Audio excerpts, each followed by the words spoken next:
Saya ingin berkomunikasi dengan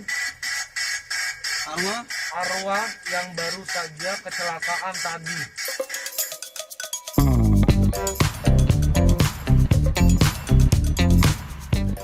Hai, selamat datang di video gua kali ini dan selamat datang kembali di TNM kawan-kawan. Selamat datang kembali di konten permisuhan duniawi, di mana kita akan melihat-lihat tentang apa-apa yang terjadi di sosial media kita dimulai dari hari ini. Dan untuk perkara di video kali ini, gue bakal ngebahas tentang beberapa video di YouTube, atau tepatnya video yang sempat di-upload ke YouTube kemudian dihapus, yang mana konten-kontennya sangat amat tidak masuk akal dan melawan etika gitu. Jadi ceritanya gini.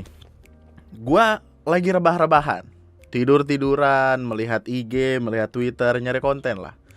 Tiba-tiba di Twitter ketemulah tweet ini. Tweet yang ngasih lihat screenshotan 2 buah video dari YouTube, obviously. Dimana ketika gua ngelihat perkaranya sendiri, ketika gua ngeliat screenshotannya sendiri, itu langsung rasanya pengen meso-meso koyo Chan. Opo iki su? Siapa sekiranya orang yang punya nalar dan logika untuk membuat video-video semacam ini? Gue pun langsung nyari video originalnya. Dari 2 screenshotan ini, yang video 1 ini udah dihapus, nggak ada reuploadernya. Walaupun biasanya ketika ada konten bermasalah kan pasti ada reuploadernya kan. Cuan.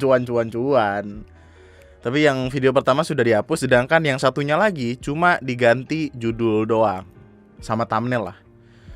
Plus gue nemuin ada satu video lainnya yang lebih wadaw, yang lebih tidak etis lagi untuk dilihat. Dan gue yakin ketika lu ngeliatnya lu bakal sebel aja sih.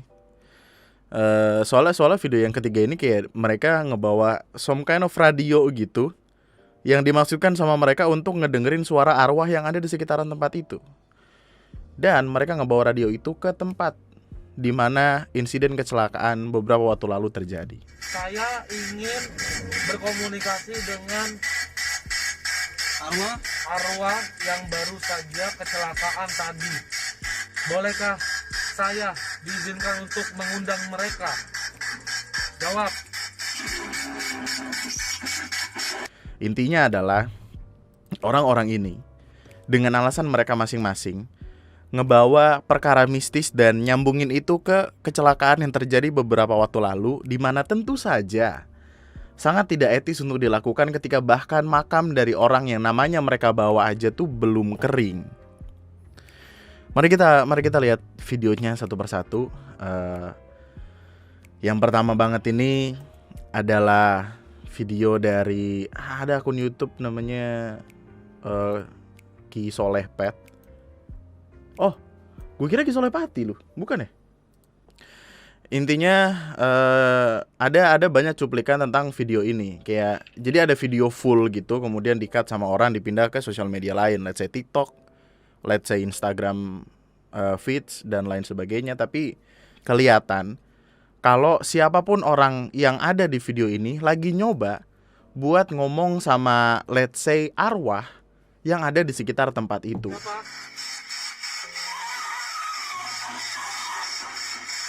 Oh, ini kayak suara Kayak diminta tolong gitu. tolong tapi begini.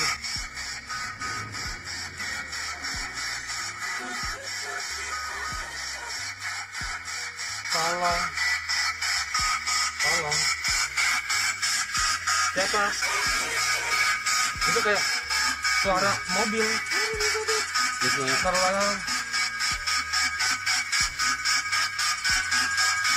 Halo. Dengan alat spirit box ini kita bisa mendeteksi energi negatif yang ada di sini. Tapi untuk hal ini gue nggak yakin kalau Iya. ini memang benar-benar arwah si Vanessa Angel Tapi dan ada suara suaminya. cewek yang ibarat kata kayak histeris, terus kayak bluduk Iya, kayak ada sesuatu kayak, ya dalam arti dalam tanda kutip itu kayak kecelakaan sih. Betul. Cuman gue nggak bisa mengatakan bahwa itu dia atau Iya. apa, nggak bisa. Dan lagi terakhir sebelum error itu tadi kayak ada suara sirene ambulan gitu kan, baru langsung error. Jas. Dengan radio yang suaranya kresek-kresek itu, dimana ya orang yang ada nalarnya langsung bakal mempertanyakan lah, masa iya sih arwah yang ada di sekitar kita bisa didengerin suaranya lewat alat semacam itu gitu, radio or something gitu. Maksud gua yang gue curigai adalah ini yang bikin kayak kebanyakan nonton Ghostbuster apa gimana dah, pakai alat-alat canggih nonton Ghostbuster kan. Ghostbuster kan pakai alat-alat yang ya ampun. Orang ketika ngelihat video semacam ini sebel men, langsung marah-marah orang-orang tuh. Makanya videonya langsung dihapus. Ya gimana enggak, orang lagi berduka nih, orang lagi berduka. Makamnya bahkan belum kering. Kenapa tiba-tiba ucluk-ucluk disamperin bawa radio supaya bisa ngedengar suara arwah dan lain sebagainya atau apapun itu, dan menyangkut pautkan itu kepada sebuah kecelakaan yang notabene tuh fatal. Aneh bener, gue mah heran. Oke, gini. As a content creator, gue gak ada masalah sebenarnya sama orang-orang yang ngebikin konten horor apapun. Ya lah, gue juga ngebikin live streaming horor kan segala macem. Horor-horor juga menyenangkan untuk dilihat gitu. YouTube pun membebaskan, tidak ada yang salah. Last Loss, dimana ada pocong konak ya, aduh katanya nggak, kata-kata itu nggak enak banget. Tapi itu tetap menyenangkan itu untuk dilihat. Cuma maksud gue ya jangan main api ketika kondisinya tuh lagi kertas gitu.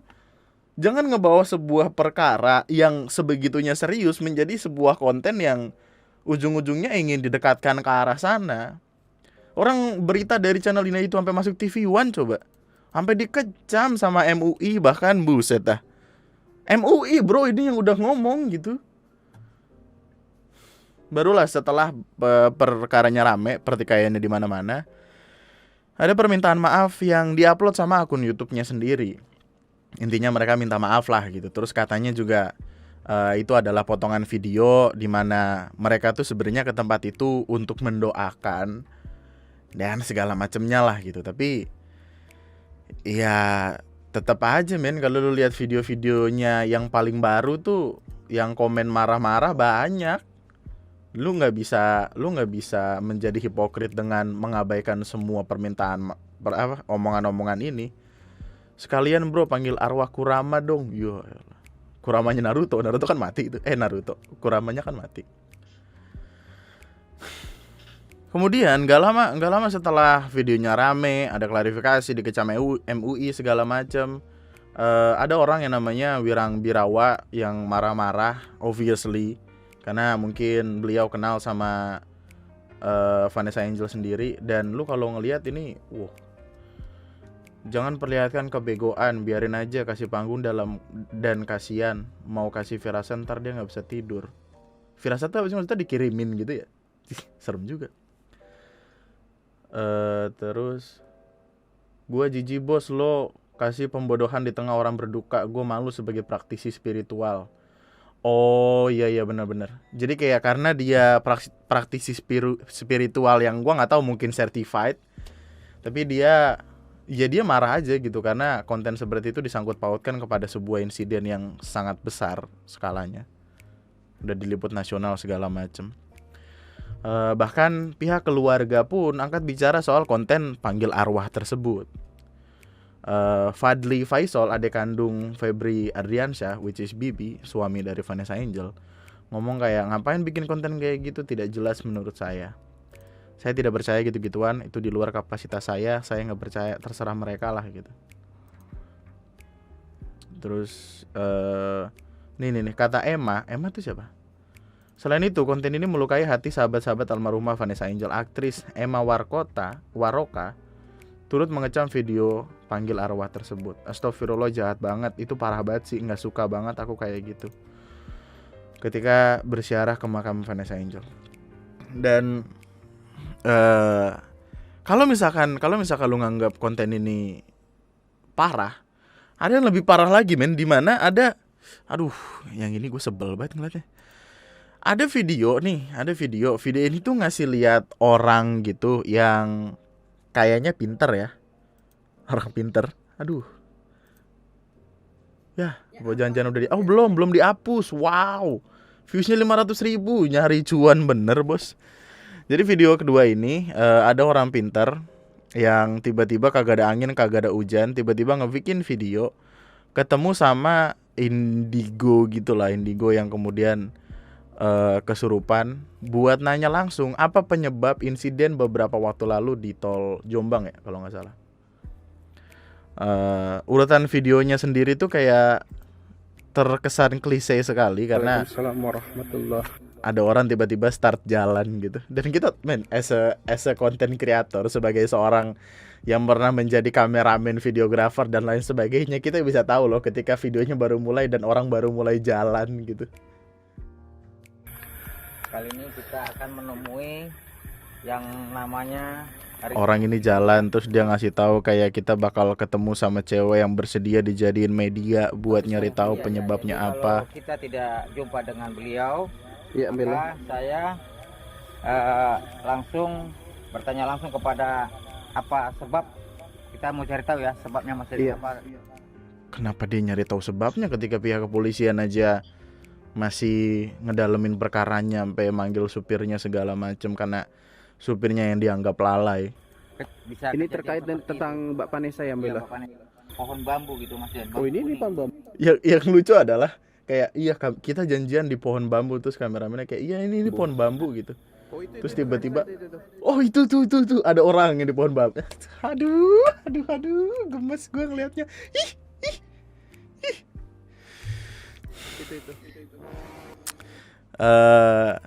Gua skip deh. Intinya tuh dia ketemu sama seorang cewek.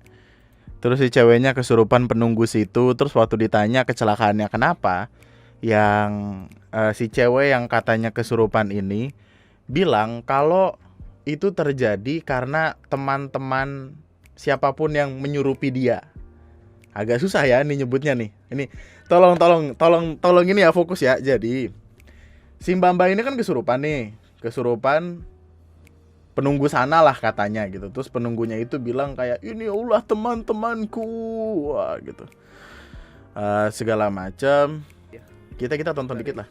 Nah, kita jadikan media untuk cari tahu apa penyebabnya gitu ya. Iya. Mbak Risna bersedia kan, Mbak? Nah, nanti kita masukin. Oke. Tahu apa Belo? Iya, Dia ini hanya dia mengatakan kepada penunggu ini Mas Den yang di Raga Mbak Risna ini dulu nih Mas Den. iya, tapi kan tadi udah dijelaskan dia ini hanya nggak tahu apa-apa, dia hanya dibisikin Belo.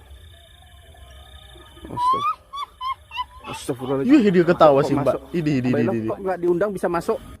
Ya apa gitu ngerjain sampai buat 2 orang meninggal gitu loh. Nih kalimat ini. Kalimat ini kan berarti secara struktural sudah menjurus ke arah sana kan? Kamu dibisikin. Apakah memang benar mereka yang ngerjain? Maksudnya apa gitu ngerjain sampai buat 2 orang meninggal gitu loh. Ya teman-teman dicari tumbal. Waduh, backsoundnya begitu lagi. Dan men, kalimat ini fatal loh. Asal lu tahu ya, kalimat ini fatal loh. Tiba-tiba menyangkut pautkan sebuah kecelakaan yang terjadi, kemudian membawa-bawa kata tumbal di sana, itu berbahaya sekali. As a YouTuber, gue bahkan tidak sampai otak gue untuk berpikiran untuk ngomong ke arah sana gitu. Apakah mungkin ini alasan kenapa dia menggunakan let's say mediasi? Jadi pun kalau misalkan apapun yang diomongin salah, yang salah adalah setan. Bisa jadi. Tapi gue di sini tuh berusaha melogikakan sesuatu gitu dalam mindset gue. Konten-konten kayak gini itu bikinan. Oke. Settingan, stage, tidak asli. Bahkan Last Loss yang subscribersnya udah juta-juta, di deskripsinya pun bahkan bilang kalau ya itu hanya untuk hiburan semata gitu. Makanya ketika pertama kali gue ngedengar kata tumbal itu, men, itu fatal banget men. Kenapa harus ada kalimat itu? Kenapa harus ngebikin sebuah video dan ngebawa kalimat-kalimat semacam itu? Apalagi konteksnya adalah ini kita nanyain penunggu sini loh. Penunggu sini tahu apa yang dilakukan penunggu di jalan itu sampai akhirnya kecelakaan. Man, that is bullshit. Semua apa yang mereka lakuin ini masih nggak masuk sebenarnya di kepala gue, masih nggak nyampe di nalar gue. Karena men, lu ngebayangin gak sih perasaan keluarganya kayak apa? Gimana sekiranya perasaan dari keluarga yang ditinggalin gitu? Masa akun YouTube dengan angka subscribers yang udah lumayan gede itu tidak memiliki yang namanya empati ketika ngebikin video tertentu? Dan kalau lu lihat channel YouTube-nya itu tidak hanya satu loh pembahasannya. Fakta ramalan kematian, bongkar misteri kematian, kronologi tewasnya, bla bla bla bla bla. I mean, yang gue yakini adalah ketika dia ngebikin video tentang konten itu kemudian views-nya banyak, mereka kayak langsung terbius dan kayaknya kita perlu bikin lagi. And that's what happened gitu. Kemudian sampai ngebikin video-video nggak masuk akal yang come on. What are you guys doing? Angkat bicara soal yang dan suami yang ya astaga, penjelasan Indigo. Come on, have some respect. Ini ada nyawa gitu di sini. Masalah ini tuh serius sekali gitu. Apakah sekiranya mereka rela ketika ada sanak saudara mereka meninggal kemudian namanya dijadikan objek akan sebuah konten orang lain yang tujuannya tidak lebih tidak kurang adalah views dan cuan? Lu kalau lihat videonya dislike-nya dimatiin, komennya dimatiin, ya udah gitu, apaan lagi yang mereka cari gitu. Terus yang lucu lagi adalah dia kan ngebikin video klarifikasi kan. Klarifikasinya aja masih clickbait. Anjing, gue mah bingung. Temeli Guslo bersuara soal konten Vanessa Angel, kami minta maaf hanya judul dan intinya di sini mereka minta maaf. Tapi minta maafnya tuh tidak genuine minta maaf gitu. Minta maafnya tuh lebih ke apa ya, let's say playing victim dan ngelempar kesalahan itu ke orang lain juga. Mereka bilang kayak, wah kami ngebikin video itu tapi kenapa nggak ngeliat video yang dulu yang kayak ramalan and so on bla bla bla bla bla bla.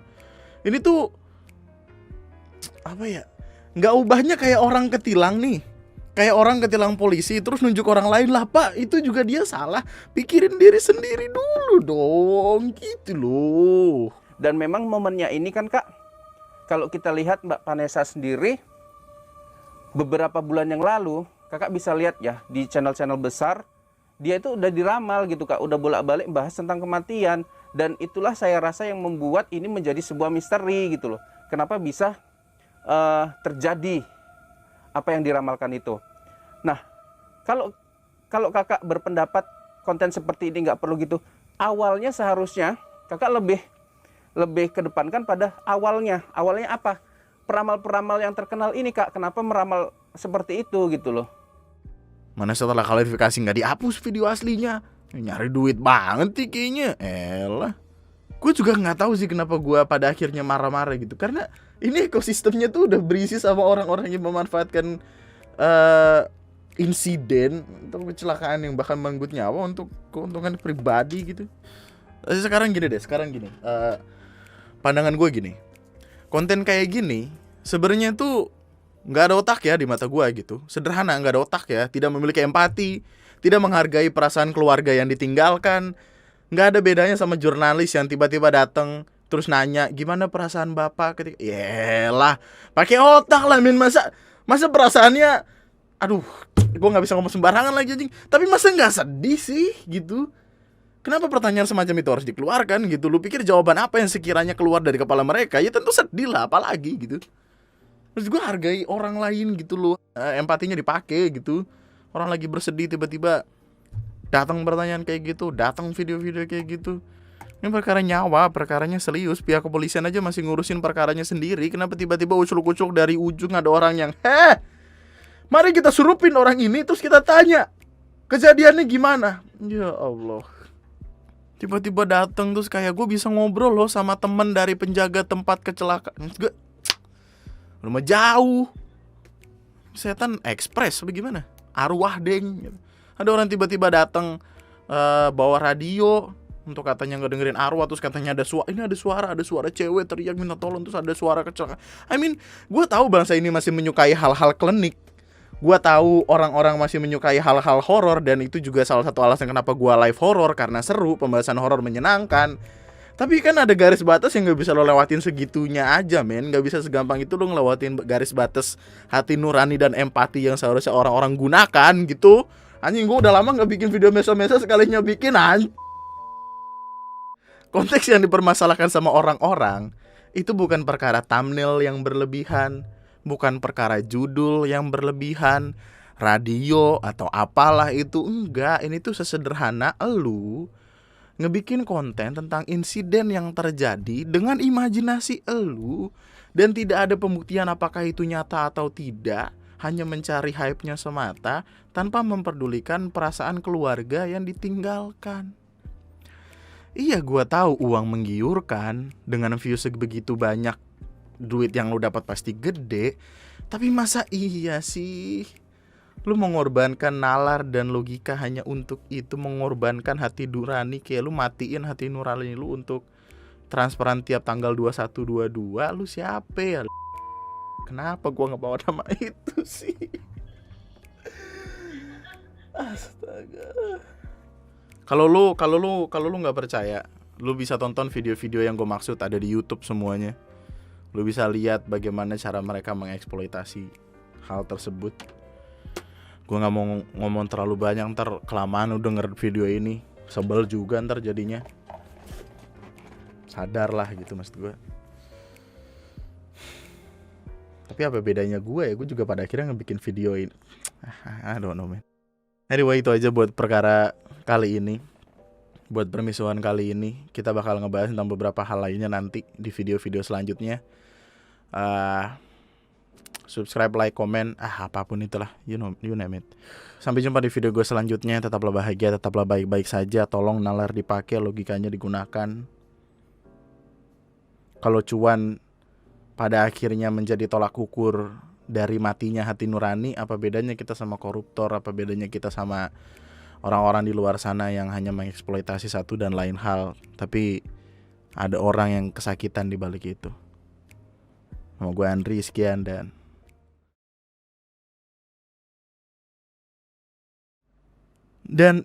yang paling komedi justru adalah bagian dari klarifikasinya. Coba nonton klarifikasinya deh. Coba, aku pengen kamu nonton deh. Coba lihat klarifikasinya, tidak ada horor, tidak ada apa, hanya menjelaskan. Tapi sekelas klarifikasi aja masih pakai clickbait tuh menyedihkan tau. Meli Guslow bersuara soal konten kami. Ya kenapa gitu?